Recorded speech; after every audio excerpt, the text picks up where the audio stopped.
মুন্নী সাহা যে রয়ের এজেন্ট এর সপক্ষে যারা যুক্তি দাঁড় করান তাদের আরেকটি যুক্তিও বেশ পরিধানযোগ্য। আপনাদের অনেকেরই হয়তো নিশ্চয়ই মনে আছে 2013 সালে নিউ ইয়র্কে মুন্নী সাহা প্রধানমন্ত্রী শেখ হাসিনার সফর সঙ্গী হিসেবে একটি অনুষ্ঠানে অংশ নিয়েছিলেন। সে সময় শেখ হাসিনার সঙ্গে একান্ত আলাপচারিতা বিনা অনুমতিতে রেকর্ড করে তা নিয়ে বেরিয়ে যাওয়ার সময় হাতে নাতে ধরা পড়লে মুন্নী সাহার ভিডিও ক্যাসেটটি জব্দ করা হয়। প্রধানমন্ত্রী গোপনে মুন্নী তার কথোপকথন রেকর্ড করেছেন জেনে বিস্ময় প্রকাশ করেন ও ক্যাসেটটি জব্দ করার নির্দেশ দেন। এতে তাৎক্ষণিকভাবেই ক্যামেরা থেকে খুলে নেওয়া হয় ক্যাসেটটি। প্রধানমন্ত্রীর সফরসঙ্গী ও প্রেস টিমের অনেকেই এতে বিব্রত হন, কিন্তু মুন্নীর বিরুদ্ধে তারা কোনো ধরনের শাস্তিমূলক ব্যবস্থা নিতে পারেননি। মুন্নীর খুঁটির জোর কত বড় এই ঘটনায় এতে প্রমাণ হয়েছিল। তবে এই ঘটনার পর থেকে প্রধানমন্ত্রীর আস্থা হারান মুন্নী সাহা এবং প্রধানমন্ত্রী এই ঘটনাটির পর মুন্নী সাহা থেকে নিরাপদ দূরত্ব বজায় রেখে চলেছেন। মুন্নী সাহা এখন প্রধানমন্ত্রীর কোনো অনুষ্ঠানের দাওয়াত পান না। শুধু শেখ হাসিনাই নন, বিএনপি চেয়ারপারসন বেগম খালেদা জিয়াকেও প্রেস কনফারেন্সে বিব্রত করেছেন এই মুন্নী সাহা। ম্যাডাম একটা প্রশ্ন, গত 2 মাসের আন্দোলন এবং 121টি প্রাক বিএনপি এখনো পর্যন্ত এতে কি পেয়েছে? জনগণের সমর্থন পেয়েছে। এই আন্দোলনে জনগণ শরীক হয়েছে, জনগণের সমর্থন পেয়েছে।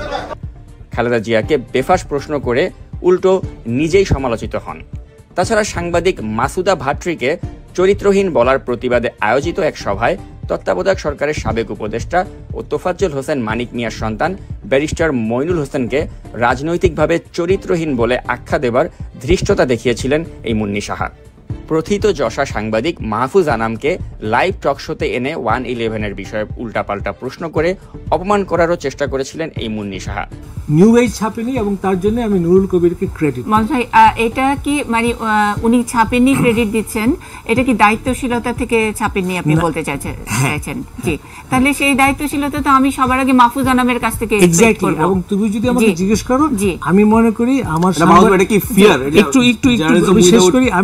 একটু শেষ করি তাই আমি মনে করি যে আমার সাংবাদিকতার সময়ে ওই সময়ে ডিজিএফআই এর দেওয়া নিউজ আনসাবস্টেন্টিয়েটেড, আমি যেটা ইন্ডিপেন্ডেন্টলি প্রমাণ করতে পারি নাই, ওটা আমি লিখেছি, ইন্ডিপেন্ডেন্টলি ভেরিফাই করতে পারছি না। কিন্তু তুমি যদি আমাকে জিজ্ঞেস করো আমার সাংবাদিক জীবনে, এডিটরের জীবনে ওটা হচ্ছে একটা বিরাট ভুল, আমি ভুল করেছি।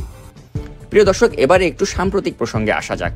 এটিএন নিউজের প্রধান নির্বাহী সম্পাদকের দায়িত্ব পালন করা মুন্নী সাহা এখন তার একচ্ছত্র ক্ষমতা হারিয়ে দেউলিয়া হওয়ার পথে আছেন।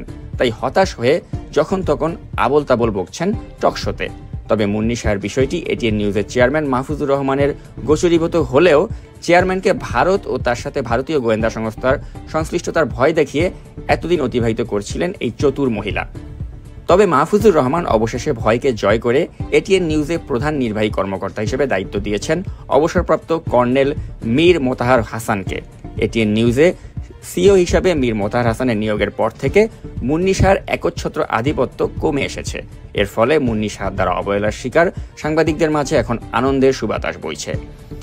বিজেপির মতো হিন্দুত্ববাদী মনোভাব ধারণ করা ইসলাম বিদ্বেষী মুন্নী সাহা বাংলাদেশের সুযোগ পেলেই ধর্মীয় উস্কানিমূলক বিষবাষ্প ছড়াচ্ছেন।